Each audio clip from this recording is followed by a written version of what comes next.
이렇게 우리가 기본적으로 S3에 대한 이론을 알아봤는데요.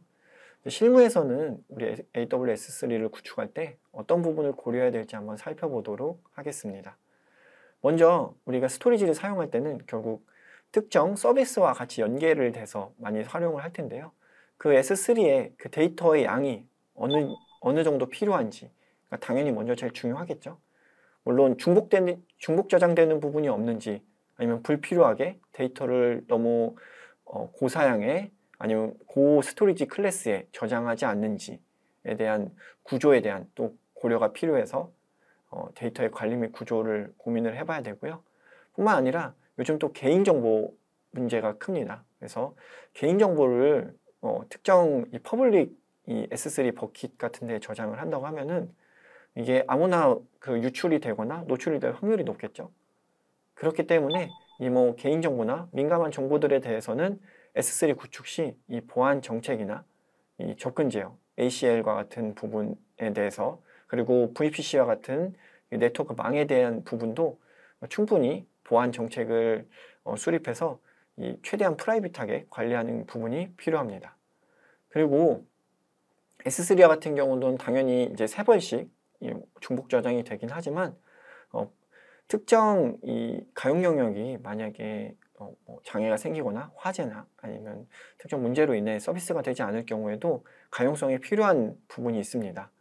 그런 경우를 대비하기 위해서 이제 백업이나 복제 같은 뭐 여러 이 가용 영역에 이 저장이 될 수 있도록 미리미리 준비하고 이 백업 복구 전략을 세워놓는 부분도 매우 중요합니다. 그리고 이제 S3에서 이 KMS, 키 매니지먼트 서비스와 연계돼서 이 데이터의 서버, 클라이언트, 이 종단간 암호화 등을 지원을 하는데요. 그런 이제 데이터에 혹시라도 유출이 됐을 때에도 이 데이터가 외부로 개인정보나 민감 정보들이 유출되어서 사용되지 않도록 중요 정보들에 대해서는 S3 데이터 암호화 정책을 수립하는 것이 필요하겠습니다. 그리고 이제 S3 특성상 이 대용량의 경우는 멀티파트 업로드가 필요한 부분들이 있는데요. 그런 멀티파트 업로드가 필요한 대용량 데이터들은 이제 데이터를 저장하거나 아니면 데이터를 불러올 때 이제 어떤 식으로 데이터를 불러오고 그 데이터 전송 속도가 어느 정도가 필요한지, 대역폭이 필요한지에 대한 부분도 같이 고민이 되어야 하겠습니다. 그리고 결국 우리가 사용하는 클라우드를 사용하는 이유 중에 하나가 또 비용에 대한 부분이 있는데요. 그 비용을 우리가 스토리지, 특히 저장 공간에 대한 부분은 한번 저장을 해놓으면 이 데이터가 혹시 나중에 쓸지 몰라서 항상 데이터를 그냥 뭐 비싼 스토리지에 계속 저장해 놓고 그 비용이 낭비되는 경우가 매우 많습니다.